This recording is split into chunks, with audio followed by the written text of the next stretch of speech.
দাদার বিয়ের এখন 2 মাস হয়েছে। 1 মাস আগে দাদা চাকরি নিয়ে বাইরে গেছে। দাদা বাইরে যাওয়ার পর থেকেই বৌদি আমাকে রোজ একটা করে বড় মোমবাতি আনতে বলে। বিকেল হলেই সে সেই মোমবাতিটা নিয়ে ঘরে চলে যেত, কিন্তু ও সেই মোমবাতিগুলো নিয়ে কি করত এটা জানার জন্য আমি একদিন তার ঘরে লুকিয়ে লুকিয়ে গেছিলাম। কিছুক্ষণ পর বৌদি ঘরে ঢুকে আর দরজা বন্ধ করে। আমি আজকাল বৌদিকে এড়িয়ে চলি, কারণ আমি চাই না বৌদি আমাকে আবার সেই কাজটা করতে বলুক, যেটা আমি করতে চাই না। তাই জন্য দূরে দূরে থাকতাম, লুকিয়ে লুকিয়ে বাড়ি থেকে বের হতাম, যাতে বৌদি বুঝতে না পারে আমি বাইরে যাচ্ছি। কিন্তু আজ ও আমাকে দেখে ফেলে আর সঙ্গে সঙ্গে একটা কাজ দিয়ে দেয়, যে কাজটা আমি একেবারে করতে চাই না।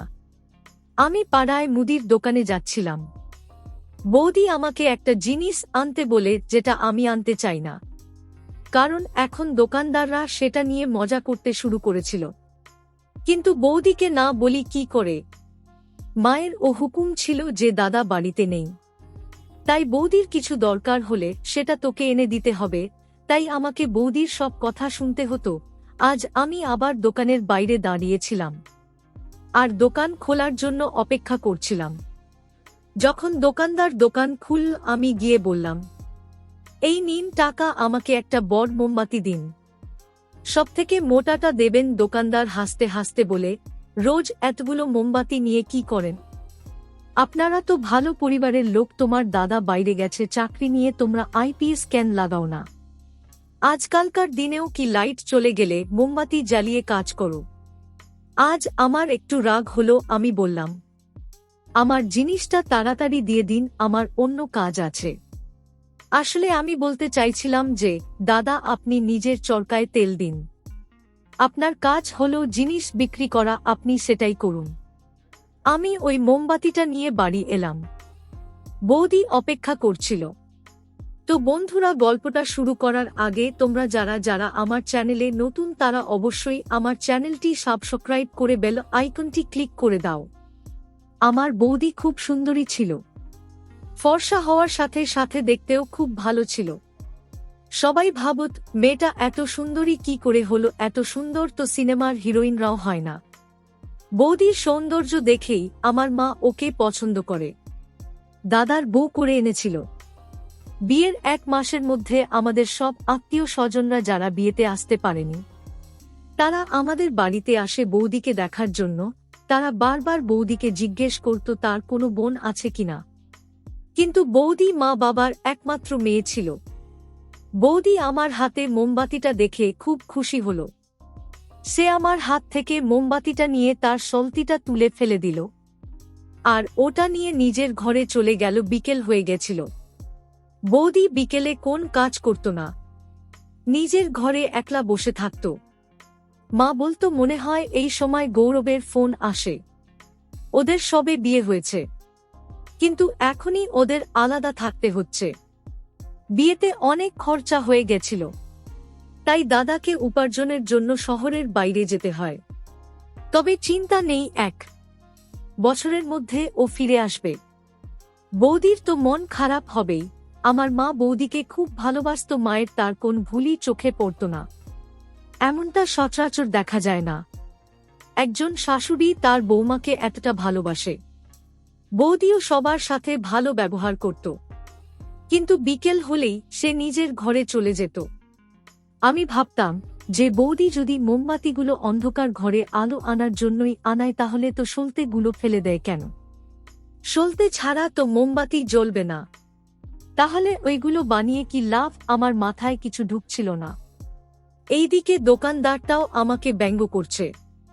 আমি ভাবলাম এইবারে অন্য দোকান থেকে আনব, কিন্তু অন্য দোকানগুলো অনেকটা দূরে ছিল, যেতে আসতে আমার অনেকটা সময় নষ্ট হতো, আর গরমের মধ্যে এত ঘোরা সম্ভব ছিল না। তাই ওই দোকান থেকেই কিনতে হতো, কিন্তু মোমবাতিগুলো আজকাল সস্তায় পাওয়া যেত না। বৌদির কাছে টাকা চাইতে লজ্জা লাগত, তাই নিজের কাছে যা টাকা ছিল সেটাই খরচা করতাম। আমার ব্যাপারটা একদম ভালো লাগছিল না। মা বলতো, যদি ওকে টাকা দিয়ে জিনিস আনতে হয় তাহলে ও তোকে বলবে কেন? ও তোর ভাইকেও বলতে পারে, তাই আমি আপত্তি করতাম না, কিন্তু এসব হচ্ছেটা কি? মোমবাতি লোকের লাইট এর জন্যই ব্যবহার করে। বৌদি ও নিশ্চয়ই তাই করত। আমার এটা করতে বিরক্ত লাগত। আমার টাকাও শেষ হয়ে যাচ্ছিল, আর কিছুই বুঝতে পারছিলাম না। এর মধ্যে দীপাবলি চলে এল, সেটাও কেটে গেল। আমি একটা সমাধান বের করলাম। আমি কিছু টাকা অ্যাডভান্স দিয়ে একটা ইনভার্টার কিনে আনলাম আর বাড়িতে লাগিয়ে ফেললাম। আমার বিশ্বাস ছিল এরপর বৌদি আর আমাকে মোমবাতি আনতে বলবে না, কারণ বাড়িতে ইনভার্টার চলে আসছে। বাড়ির লোকেরা খুব খুশি ছিল। মা বলল, তুই একদম তোর দাদার মতন হয়েছিস, নিজের টাকায় বাড়ির জিনিস কিনে আনলি। তোর দাদাও তোর মতন পরিবারের কথা আগে ভাবে আর নিজের কথা পরে। তাই জন্যই তো সে বিয়ের পরপরই বাইরে চাকরি করতে চলে গেল। আর তার বউ কত ভালো, কখনো আপত্তি করেনি। আমার বিশ্বাস ছিল বৌদি আর আমাকে ওই কাজটা করতে বলবে না। কিন্তু আমি অবাক হয়ে গেলাম যখন তার পরের দিনই বৌদি আমাকে টাকা দিয়ে বলল, একটা বড় মোমবাতি কিনে আনতে, তুমি কালকেও সেটা আনোনি। আমি বললাম, বৌদি এখন তোমার মোমবাতির কি দরকার, এখন তো বাড়িতে ইনভার্টার চলে এসছে। বৌদি আমার কথার কোন উত্তর দিল না। আমাকে তার কথা শুনতেই হবে। আমি ভাবতে লাগলাম, ইনভার্টার লাগানোর পরেও বৌদি আমাকে কেন মোমবাতি আনতে বলছে। উত্তরটা জানার জন্য আমি কখনো যেটা করতে চাইনি, সেটাই আমাকে করতে হলো। একদিন আমি বৌদিকে সরাসরি জিজ্ঞেস করলাম যে সে মোমবাতিগুলো নিয়ে কি করে। সেটা শুনে বৌদি হাসতে থাকে আর বলে, আমি রাতে জানলা খুলে রাখব, তুমি নিজে এসে দেখে নিও আমি ওইগুলো নিয়ে কি করি। আমার মনে হলো বৌদি খুবই অদ্ভুত। বৌদি আমাকে যে কথাটা বলল সেটা আমি মাকেও বলতে পারলাম না। একদিন দাদা ফোন করে আর মাকে বলে, মনে হয় তোমরা আমার বুকে খুবই ব্যস্ত রেখেছ, তাই আর আমার কথা মনে পড়ে না। আমাকে ফোন করে না, আমার সাথে কথা বলে না। আমার মা বলে, ও তো বিকেল হলেই বাড়ির সব কাজ ছেড়ে নিজের ঘরে চলে যায়, আর বলে ও তোর সাথে কথা বলতে যাচ্ছে, কারণ ওই সময়টা তোর ওখানে সকাল। আমি ওকে আর বিরক্ত করি না, ভাবি ও তোর সাথে কথা বলছে, তুই এখানে থাকিস না, তাই হয়তো কথা বলেই সময় কাটায়। দাদা বলল, এরকম কিছুই নয়, ও আমার সাথে কথা তো বলে, কিন্তু বেশিক্ষণ সময় দেয় না। দাদা নিজের সম্মান বাঁচানোর জন্য কথা গড়িয়ে দিল। মায়েরও এতে সন্দেহ হলো। তারপর থেকেই মা বৌদিকে রাতের খাবার বানাতে বলে। বৌদিকে বলে, রাতের সব খাবার তোমাকে বানাতে হবে। রাতের খাবার বানানো মানে খাবার তৈরি করা, সবাইকে পরিবেশন করা, আর খাবার পর সব বাসন মাজা। এতে অনেকটা সময় লাগত। রাত 10টা বেজে যেত আমাদের বাড়িতে। সবাই একটু দেরি করে খেত। বৌদি দুদিন মা যা বলল তাই করল, কিন্তু তারপর সে বিরক্ত হয়ে গেল। বলল, আমি এসব কাজ আর করতে পারবো না। একে তো আমার স্বামীকে তোমরা বাইরে পাঠিয়ে দিয়েছ, বিয়ের আগে তো এরকম কিছু বলনি যে বিয়ের পর আমার বর বাইরে চলে যাবে, আর তার উপর আমাকে দিয়ে বাড়ির সব কাজ করাচ্ছ। আমি সকালের খাবার বানিয়ে দেব, কিন্তু রাতের খাবার আমি বানাতে পারবো না। যখন ও মুখের উপর না বলে দিল, তখন মা আর কি করে। মা কিছু বললে ঝগড়া লাগত, আর মা শান্ত স্বভাবের ছিল। মা সবসময় চেষ্টা করত সংসারে শান্তি বজায় রাখার, তাই জন্য মা আর কিছু বলল না। আর আমিও মনে মনে ঠিক করে ফেললাম যে আমি দেখব বৌদি রাতে কি করে। আর বৌদি তো নিজেই বলেছে ঘরের জানলা খুলে রাখবে যাতে আমি সবকিছু দেখতে পাই। আমি ঠিক করেছিলাম আজ রাতে বৌদির ঘরের জানলার বাইরে একবার যাব। বৌদির ঘরটা একটা কোণায় ছিল, বাইরে একটা ছোট্ট বাথরুম। দাদাকে ওই ঘরটা দেওয়া হয়েছিল কারণ ওর নতুন বিয়ে হয়েছিল, ও যাতে ওর বউয়ের সাথে একটু আলাদা সময় কাটাতে পারে। আমার এটা করতে খুব লজ্জা লাগছিল, যদি কেউ দেখে ফেলে যে আমি বৌদির জানলার সামনে দাঁড়িয়ে আছি আর ভেতরে উঁকি মারছি, তখন আমার সম্মানটা কি করে থাকবে। মা তো আমাকে যাতা কথা শোনাবে।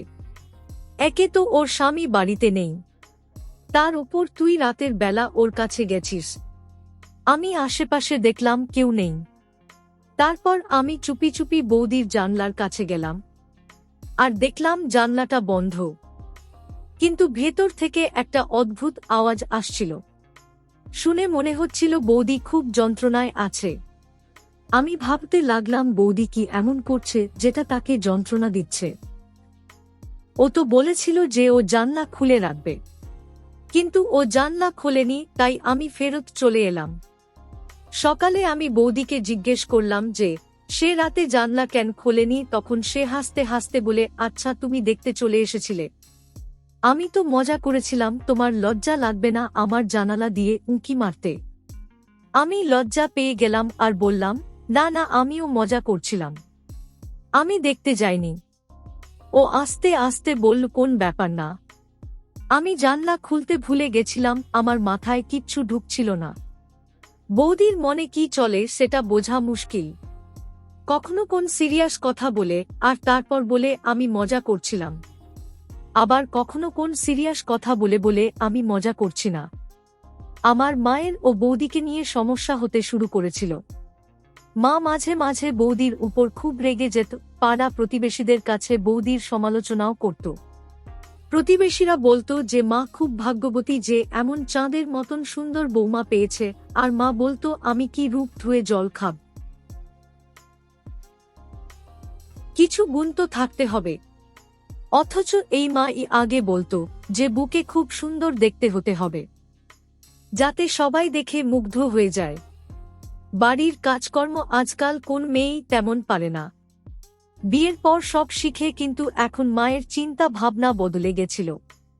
বৌদির নিজের তো কোন বোন ছিল না, তবে ওর দূরসম্পর্কের একটা বোন ছিল যে ওর মতনই সুন্দর দেখতে ছিল। মা আগে বলতো যে তার সাথে আমার সম্বন্ধ করবে, কিন্তু এখন মা মানা করে দিল, আর আমারও কোন আগ্রহ ছিল না। যদি বৌদি এরকম হয় তাহলে ওই বোনটাও এরকম হবে, আর আমি এরকম মেয়ের সাথে সারা জীবন কাটাতে পারবো না। দাদা এখানে নেই, সে যদি জানতে পারে এসব ঘটনার কথা তাহলে তারও খারাপ লাগবে। পরের দিন আমি আবার অপেক্ষা করছিলাম, এই ভেবে যে বৌদি হয়তো আজ জানলাটা খুলবে। কিন্তু আজ যখন আমি বৌদির ঘরের দিকে যাচ্ছিলাম, তখন আমার মা আমাকে দেখে ফেলে আর জিজ্ঞেস করে, এইভাবে কোথায় যাচ্ছিস? আমি বললাম, আমার বন্ধুর ফোন এসছে তাই আমি বাগানে যাচ্ছি। মা বলল, কি এমন কথা আছে যা বাগানে গিয়ে বলতে হবে? যা নিজের ঘরে গিয়ে কথা বল। মা আমাকে বকা দিতে শুরু করল। তখন আমি মাকে দেখিয়ে নিজের ঘরে চলে এলাম। কিন্তু মা ঘুমিয়ে পড়ার পরই আমি আবার সেখানে গেলাম। এইবারও জানালাটা বন্ধ আর ভেতর থেকে সেই একই রকম অদ্ভুত শব্দ আসছে। আমি কান পেতে শুনি, শব্দটা শুনে মনে হলো বৌদি খুব কষ্টে আছে। ও কি দাদার জন্য কাঁদছে, কিন্তু ওর হাবভাব দেখে তো মনে হয় না যে ওর দাদার জন্য মন কেমন করে। দাদা তো বলে ও আমার সাথে ঠিক করে কথাও বলে না। তোমরা কি ওকে কাজে খুব ব্যস্ত রেখেছ? কিন্তু এমনটা তো নয়, তাহলে শব্দগুলো কিসের, এটা আমায় ভাবায়। কিন্তু পরের দিন আমি বৌদিকে এই ব্যাপারে কিচ্ছু বললাম না। ও হয়তো আমার সাথে মজা করছিল। রোজ বলে আমি জানলা খুলে রাখবো, কিন্তু খোলে না, আর আমি চোরের মতন ওখানে যাই। কাল মা ও আমাকে দেখে ফেলে, তাই আমি ঠিক করলাম যে এসব কিছু আমার মাথা থেকে বার করে দেব। ওর জীবন নিয়ে আমার মাথা ঘামানোর কি দরকার? কিন্তু এইদিকে ও জিনিস আমাকে দিয়ে আনাতো, তো আমি কি করব? একদিন দাদার ফোন আসে আর সে বলে ও খুব তাড়াতাড়ি 3 মাসের জন্য এখানে আসবে, দাদা ছুটি পাচ্ছে। কারণ যেই শহরে ও কাজ করে সেখানের অবস্থা ভালো নয়। দাদাকে খুব তাড়াতাড়ি ফেরত পাঠিয়ে দেওয়া হবে। কিছুদিনের মধ্যেই সে আসছে। খবরটা পেয়ে আমরা সবাই খুব খুশি ছিলাম, কিন্তু বৌদিকে দেখে মনে হলো যে সে খুশি নয়। বৌদি বলে যে দাদা ছুটি পাবে না আর এখানে আসতেও পারবে না, ওখানেই কাজ করতে হবে, আর কাজ না করলে টাকা কোথা থেকে আসবে? মা বলে, তোমার তো খুশি হওয়া উচিত যে তোমার স্বামী বাড়িতে আসছে, তা না তুমি এখন কাজ আর টাকা নিয়ে পড়েছ। আমার বৌদি ও মুখের উপর জবাব দিয়ে দেয় আর বলে, টাকা না এলে এই সংসারটা কি করে চলবে? আপনার এই ছেলে তো কোন রোজগার করে না, যেখানে আমি বাড়ি বাড়ি গিয়ে বাচ্চাদের টিউশন পড়াতাম। তাছাড়া আমার পড়াশোনা এখনো শেষ হয়নি, তাই রোজগারের কথা আসছে কোথা থেকে? বাবার পেনশন আসতো আর দাদাই তো গোটা সংসারটা চালাতো। মা কিছু বলতে গেলে আমি মাকে চুপ করতে বলি। আমি বললাম, বৌদি নিজের আসল রূপটা দেখাচ্ছে, এসব করে বাড়ির পরিবেশ নষ্ট হবে আর মায়ের ও ব্লাড প্রেসার বাড়বে। মা নিজের ঘরে চলে গেল। আমি খুশি হলাম যে মা আমার কথা শুনে চুপ করে গেল। আমি চাই না বাড়িতে কোন অশান্তি হোক। বৌদি ছোট ছোট ব্যাপার নিয়ে সমস্যা সৃষ্টি করত। মনে হয় ওর ভালো মানুষের মুখোশটা এবার খুলে যাচ্ছে, আর ও আমাদের দেখাচ্ছে যে ও কিরকম মহিলা। আমি বৌদির সাথে বেশি কথা বলতাম না, নিজের কাজে ব্যস্ত থাকতাম। ও যখন আমাকে কিছু আনতে বলতো আমি এনে দিতাম। একদিন আমি ফোন দেখতে দেখতে ওর ঘরের সামনে দিয়ে যাচ্ছিলাম। যখন বৌদি আমাকে ইশারা করে আমি ঘরের ভেতরে চলে যাই, আমি ভেবেছিলাম ও আমার সাথে মজা করছে। আমি ফেরত যাচ্ছিলাম, কিন্তু হঠাৎ আমি থমকে দাঁড়ালাম। বৌদি ঘরের জানলা খুলে দিয়েছিল, তার মানে ও আজ মজা করছে না। জানলা খোলা আছে আর আমি ভিতরে উঁকি মেরে দেখতে পারি। আমি সুযোগটা হাতছাড়া করতে চাই না। বৌদির দুর্বলতা যদি আমি জানতে পারি, তাহলে আমি মাকে আর দাদাকে বলে দেব। বৌদি নিজেও জানে না ও আজ কত বড় ভুল করে ফেলেছে। আজকাল আমি বৌদিকে সম্মান করতে পারি না। ও আমার মায়ের সাথে ঝগড়া করত আর আমার সেটা ভালো লাগতো না। আমি জানলার দিকে এগোতে লাগলাম। আমার ভয়ও লাগছিল এই ভেবে যে ভেতরে আমি কি দেখব। জানলা খোলা ছিল আর ঘরের ভেতরে আলো জ্বলছিল। দেখার জন্য আমি জানলার ভেতরে উঁকি মারলাম। প্রথমে ভেতরের দৃশ্যটা আমি ঠিক করে দেখতে পারছিলাম না, কিন্তু যখন দেখতে পেলাম তখন আমার চোখ ছানাবড়া। এখন আমি বুঝতে পারলাম বৌদির যন্ত্রণা কেন হতো, কারণ বৌদি মোমবাতিটা দিয়ে নিজের মুখে দিচ্ছিল একবার, মানে মোমবাতি দিয়ে নিজের সুখ নিচ্ছিল আর অদ্ভুত শান্তি অনুভব করছিল। দেখে মনে হচ্ছে ওর মতো সুখী আর কেউ নেই। হঠাৎ অন্ধকার এর মধ্যে জানলায় চোখ পড়ল। আমাকে দেখে আরো বেশি শব্দ করতে লাগলো। আমাকে জানালায় দেখে ডাক দিল। আমি একটু লজ্জা ও পেলাম, কিন্তু আমি ওনার ঘরে গেলাম। দরজায় নক করলাম, সাথে সাথে আমাকে জড়িয়ে ধরল বৌদি। আমার মেশিনটা দাঁড়িয়ে গেল। আমিও নিজেকে ধরে রাখতে পারলাম না। তাই দাদা না থাকার সুযোগটা নিয়ে আমি বৌদিকে সুখ দিতে থাকলাম।